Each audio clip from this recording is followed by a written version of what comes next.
Hello, it's John Heaton, and today I'm going to have a look at some duets and tell you some of my favourites and some of my not so much favourites. Just taking stuff from what's in the family collection, and I'll just say it up front. I'm not going to include things like Simon and Garfunkel, who are a superb duet throughout their career, obviously, and the Everly Brothers as well. I'm going to include just people who came together for a kind of a one-off, as it were, and you probably know before I've even mentioned any names who I'm kind of the stuff I'm talking about. And what I'm going to do is I've got 7 not so good examples of duets, to put it mildly, and I've got 10 which I think are pretty good, or I've got 7 plus 3 bubbling under. So I think I'll cover the bad ones first, shall I? Get the bad news out of the way first. And some of these are worse than others. So this one I've got at number 7 is actually not too bad. It's the title track to Xanadu, which was, as a film, it was a disaster. But the title track is okay. It's not of the standard of top ELO songs or even top Olivia Newton-John songs. They came together for this movie, and it was a reasonably successful single, and but the movie not so. But it doesn't really repair much repeated listening, I'm afraid. It's a bit of a weak moment in either party's career, in my opinion. Now, this is only my opinion, so don't get upset if you disagree with it. But I'm going to have at number 6 on the not so good list, I'm going to have Say, Say, Say from Paul McCartney and Michael Jackson. Dreadful cover here with Michael's legs looking very long indeed. I think, looking back on it, this was McCartney's first mistake, or big mistake of his solo career, making collaboration with Michael Jackson, because I don't think it did favours to either party. I think lyrically the song is extremely weak. It's a reasonable disco number, but it's pretty mediocre by Paul's standards. It's certainly not a classic. Did well commercially, but I just don't particularly like it myself, and it's a matter of opinion at the end of the day. Same goes for the Girl Is Mine, which was released from the Michael Jackson album Thriller, and the tune's quite nice, quite a catchy tune, but the words, Paul and Michael fighting over a girl, and that spoken bit at the end is just embarrassing when Paul says, "No, Michael, we're not going to fight about this," and it's just embarrassing. Sorry, but as I said, quite a nice tune, so I don't hate it. Then I've got You Want Her Too from Flowers in the Dirt. Sorry to single out McCartney again, but he's just repeating the formula of The Girl Is Mine, but he's chosen Elvis Costello to act as the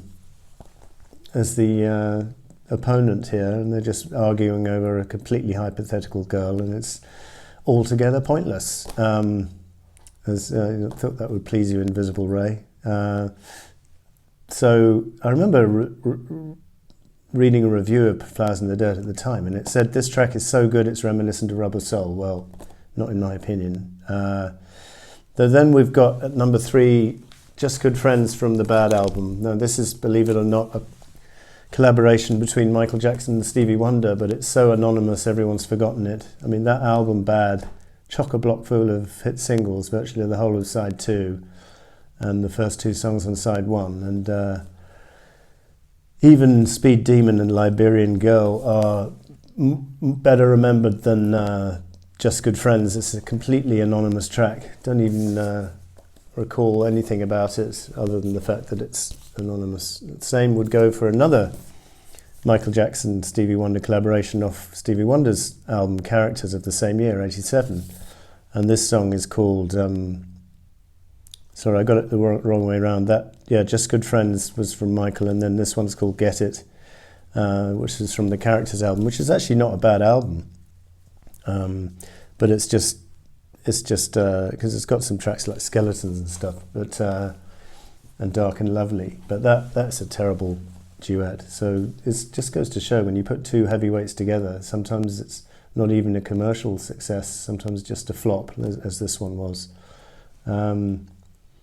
So then I've got number 1, the worst duet in my opinion is this David Bowie, Mick Jagger collaboration from 1985, Dancing in the Street. I think it's embarrassing. The video was embarrassing, and I think it's the low point of both men's career, no less. 5 years earlier, David Bowie was coming up with groundbreaking stuff like Ashes to Ashes, and here he is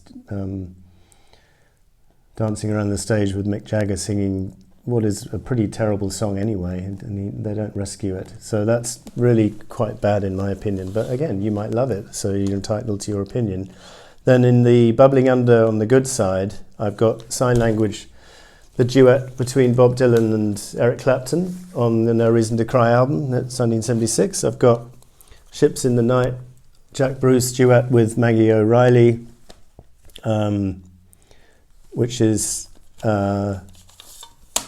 1989. I'm just seeing if I have her name right there. Sorry, it's Maggie Riley, not Maggie O'Reilly. I thought I'd got that wrong. So that's a nice duet, and Eric Clapton's on guitar for that one. J.J. Cale and Eric Clapton did a whole album together in 2006, and I really like the opening track, Danger, and I really like the last track, Ride the River, in particular, so that's worth checking out. So in the back to the top 7, Evangeline from Emmylou Harris duetting with the band. I suppose it's not really a duet because the band is more than one person, and I think Richard Manuel sings the first bit and Levon Hill sings a later bit, but it was on an album from Emmylou Harris entitled Duets, so I've included it, and it's just beautiful. The track written by Robbie Robertson and performed at the Last Waltz superbly. Then we've got the 1978 mega smash hit, You're the One That I Want, from Olivia Newton-John and John Travolta, which was from Greece. This song was #1 for weeks on end, and not by accident, because it's a great song. It really is timeless, and it was a great movie. And Summer Nights is also a damn good duet from that album as well, which I could have chosen, but I've just chosen that one.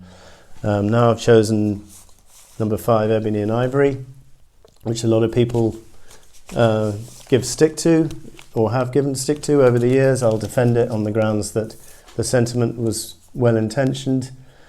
It's still valid today, and people saying, oh, you can't have harmony on a giant grand piano. Well, I don't see why not. I think the imagery is perfectly valid. Ebony and Ivory live together in perfect harmony side by side on my piano keyboard. Oh Lord, why can't we? I think it's perfectly valid. It may be a little bit simplistic, but I loved it when it came out. Don't play it too often, but I'll defend it till the end of the earth, basically. Then #4, we've got Don't Go Breaking My Heart. Superb, very uplifting song whenever this comes on, and the video is superb. Kiki D, Elton John duet from 76, huge #1 hit. Love it to bits. Then we've got, I was looking for the vinyl, couldn't find it, from Belladonna, the beautiful duet from Stevie Nicks with Don Henley, Leather and Lace. Also on this album is another good duet, Stop Dragging My Heart Around, with Stevie Nicks and Tom Petty, but I've chosen Leather and Lace because I think it's just sublime melody and they both sing it beautifully. #2 is from an album, All the Road Running, which I don't have, unfortunately, but I've just discovered it recently. It's a duet album between Mark Knopfler and Emmylou Harris, and Love and Happiness is just a beautiful song, and If This Is Goodbye at the end is also one of my favourites, so I could have picked either one of those two. Just check it out if you haven't heard it, and thank you to everyone, each of you out there who recommended which Emmylou Harris I should listen to. I've discovered quite a bit of her stuff, but I think this duet album with Mark Knopfler is probably my favourite of what I've discovered so far. #1, a bit of a guilty pleasure, you could say, but I'll defend it. I think it's really uplifting. The track Stumbling In, duet between Suzi Quatro and Chris Norman. I forget which band he was in now. It'll come to me maybe. Needles and Pins, that band.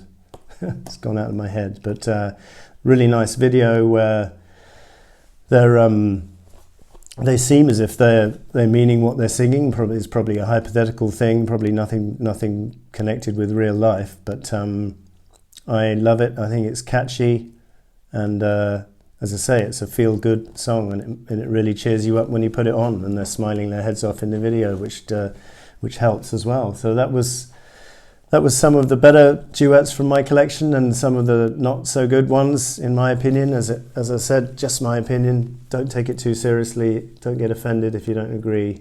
And see you next time. Thanks for watching.